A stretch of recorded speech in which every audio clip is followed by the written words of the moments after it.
The death toll from twin blasts in Mogadishu has now risen to at least 13. 7 UN guards are among the dead. 2 car bombs went off near the airport earlier on Tuesday, one at a checkpoint leading to an African Union base. Now, the second hit the airport's perimeter wall. Al-Shabaab militants have claimed responsibility. Here's CCTV's Abdulaziz Bilo with more.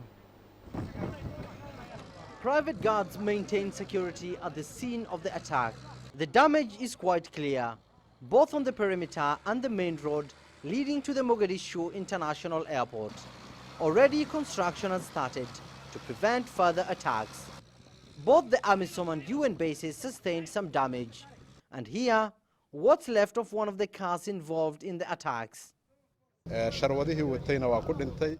attack has been foiled. Neither attacker reached the intended target. The first detonated in the middle of the road. 2 people were injured. A total of 13 people died in the attack today. The attackers may not have reached their intended targets, but this is one of the most well-protected places in the city. Flights have not been halted though, and damage to the airport has been minimal. Al-Shabaab has claimed responsibility. The group claims the target was the AU mission's headquarters.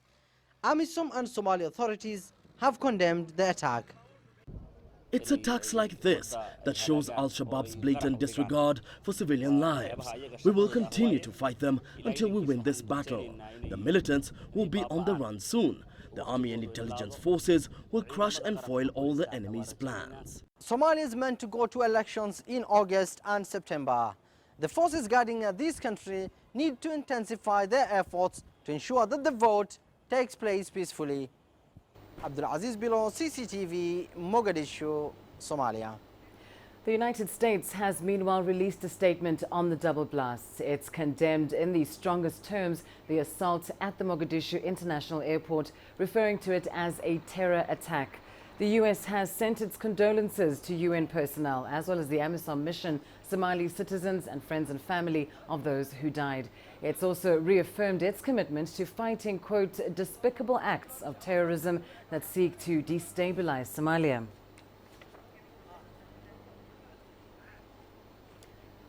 Well, let's get you the very latest now from Mogadishu. We're joined by CCTV's Abdulaziz Bilo. Abdulaziz, what's particularly concerning about this attack is that it took place so close to the airport, targeting an AU base. How is it possible for Al-Shabaab to get so close to what should be a highly secure location?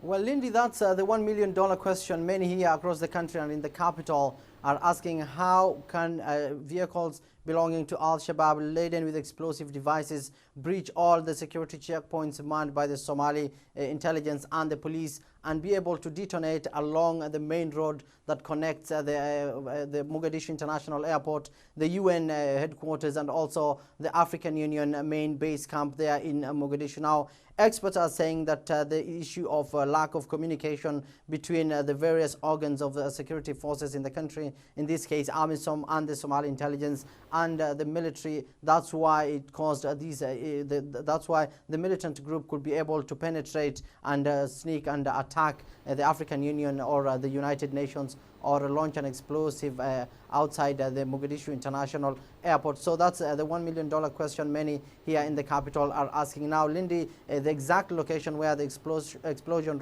took place is a very critical road that connects the airport, the UN and the African Union, and on both sides it's manned by intelligence forces belonging to the Somali National Army, and on this other side we have barricades belonging to AMISOM. So it's unclear how the vehicle managed to pass all through the checkpoints and managed to come there and detonate there. So that's the one question authorities here are expected to answer in the coming days. And also, interesting to note is that this is not the first time that African Union forces have come and attack. As we remember, in December 2014 on Christmas Day, the Al-Shabaab launched a brazen attack on that African Union headquarters, killing scores of soldiers. So the fact that the militant group has the audacity to come and attack the African Union base in its own headquarters itself is a message indeed that the militant group remains a potent threat for the Somali security forces and the United Nations that it sees as a major threat towards its activities here in Somalia.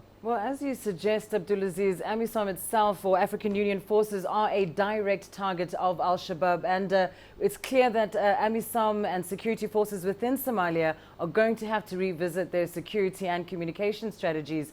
But as far as an immediate response is concerned, what are authorities doing to try and secure the airport and the AU base? Well, Lindy, authorities here in Somalia have condemned this attack.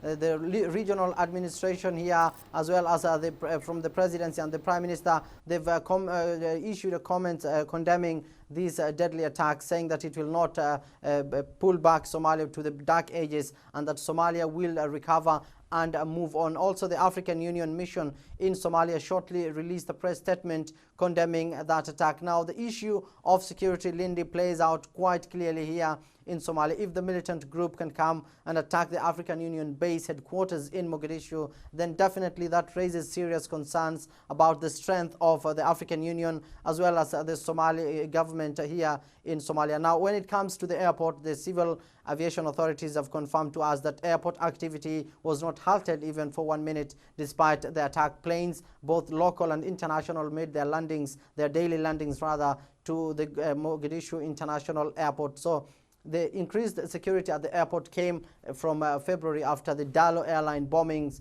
that killed the only bomber, that detonated the bomber. He's the only person who died from that. So security forces heightened the security of the Mogadishu International Airport. There's the AMISOM soldiers, we have the intelligence, the police, and also the Turkish company that is in charge of security at the airport. But the African Union base is under the protection of the African Union, and it's quite unclear how things will play out in the coming days when it comes to security, Lindy. Well, we'll certainly be watching developments there closely. Thanks very much, Abdulaziz. Below that update there from Mogadishu, where security forces have suffered another attack at the hands of Al-Shabaab.